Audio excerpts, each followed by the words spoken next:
We're at the IAS here in Amsterdam. We're here with Kelvin, who is with Partners in Hope in Malawi, and we appreciate you taking the time away from the conference to talk with us about your work as a young investigator. We didn't have quite enough room on the panel for you, so we're now having a special interview just for you. Thanks so much. Yeah, which is actually better. I think we get more time. So, Kelvin, tell us a little about your full name and your affiliation and what you're doing. Hi, I'm Kelvin Balakasi. I'm working with Partners in Hope, Equip Project. My role is a research data manager, so managing data for projects that are being implemented in Malawi, but also another project that's being implemented in Zambia. Yeah. And so the work you do is administrative, kind of. Not or administrative. Is it just data? Is it data analysis or? Yeah, data analysis, but also supporting the principal investigators with kind of developing the project. So, oh, I see. So you're there as part of the study team and so forth. Yeah. Cool.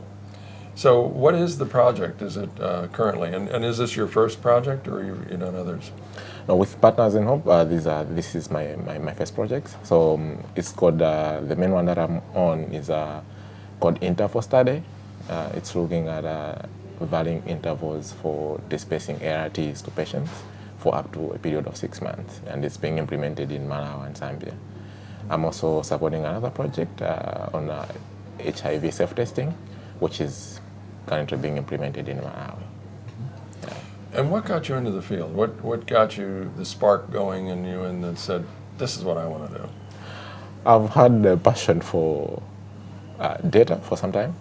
Not just data, but health.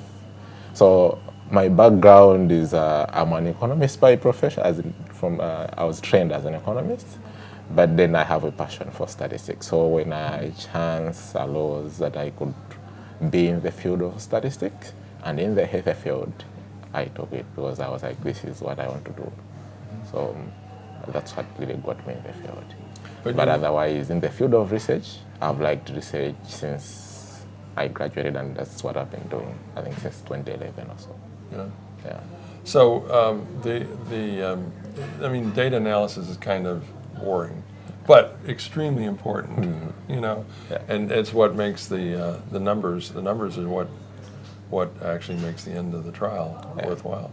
But do you have a sense of whether you're going to stick with this, or do you feel like you might change to something else? It seems like you're embedded in data. Yeah, I'll stick with data. Reason being, as you're saying, data might be boring, but I enjoy working with data. What's really interesting in data is you get a chance to really look at whatever stories, what is really what's really happening in the background that's making whatever you're seeing happen. That's what's really interesting in data. So it's not just about telling stories, but getting to the bottom of the stories and looking at what issues are causing this. So that's what's really interesting, and that's what I would want to do more. Yeah. And are you? Where did you go to school in Malawi?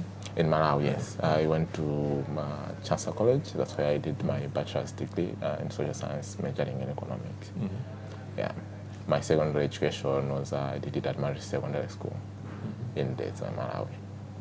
Do you feel like you're different than most students, or do you feel like you're, because at some point you were really heading for this data stuff, but I mean other students probably didn't find that exciting, or how did you manage to head this way when everybody else was going another way? So that's a good observation. Yes, I do find that I think I'm different from most students. One is so when I was finishing my secondary education, I knew I had this passion for statistics and maths and the like. But then getting to decide what to study in college, that was something else. So you get people telling you, oh, this course is cool. You were becoming aware of different things that you could do. Yeah. Not necessarily being aware, but you being told about things that you can do. You really don't have a deeper insight into what you can do, but you're being told, okay, this course is cool. If you can go this way, this way is cool. Knowing also how difficult it is in countries like ours to get a job. So people are telling you, okay, if you go this direction, you'll get a better chance of getting a job, and they're like, that, I think that's what really got me into going the direction that I went. But being now in that field, it was, okay, this is what's required in this field. It solidified you. Yeah, I think it's not necessarily what I like. Then within that field, I was picking components of what I liked. For example, like in econometrics, where you're doing statistics and applying the theories of economics to statistics. So that was like what was really interesting for me. And so again, after graduation, I had this background in social science and economics, but I didn't have any experience in research. So I also think I was lucky to get somebody who was willing to teach me how to do research. So in like 2011, I was employed by one of the researchers from the University of Michigan, Dr. Susan Codlonton. She helped me really, and she gave me a chance to develop my skills in research. And moving on, I had never worked like full-time in data, but I met also my mentor, Dr. Lisa. Who is here? Yes, who is here. We couldn't get her to come to talk with us, but she's supportive of you, for sure. That would be really nice. So she gave me a chance, and I'm really, because now being in the field that I really like, that I think would give me a stepping stone, even developing my studies further, because it's difficult to go a different path when you really don't have the real experience in that field. So, Did you have, being in the poster session, did you have communication or conversations with other poster attendees, those who were presenting their posters? Yes, I did. Did you? How did you find that? It was interesting? Or? It was interesting. It was interesting to learn what other people are doing. It was also interesting not only to see what other people are doing, but also sharing experiences in the field. As I said at the beginning, our project is looking at one of the differentiated models of care, interval, as in varying intervals for displacing is up to 6 months. It was also nice to see what other people are doing in the same field of differentiated models of care, i.e. looking at the effect of community adherence groups and the like. So getting that background, also as in getting that experience, the knowledge of what other people is doing, what other people are doing, was interesting. You know, a lot of people like yourself Yeah. will develop relationships with people because of at the poster sessions, because it's where you actually get to realistically talk with people about their work. Yeah. And they often develop lifelong relationships with people that they can collaborate with or learn from or quiz with, or in addition to your mentor. You know, it's expanding your knowledge of what else is out there. Yeah, Yeah. you're right. Yeah. So what did you think of this conference overall? Is this your first?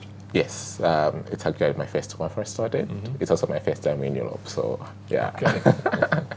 So it was, the experience has been nice, exciting, and educating in many ways.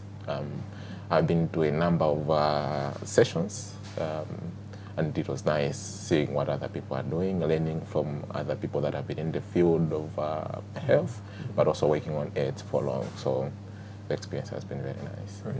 Well, I'm glad you're having a good experience. I wish you very much luck.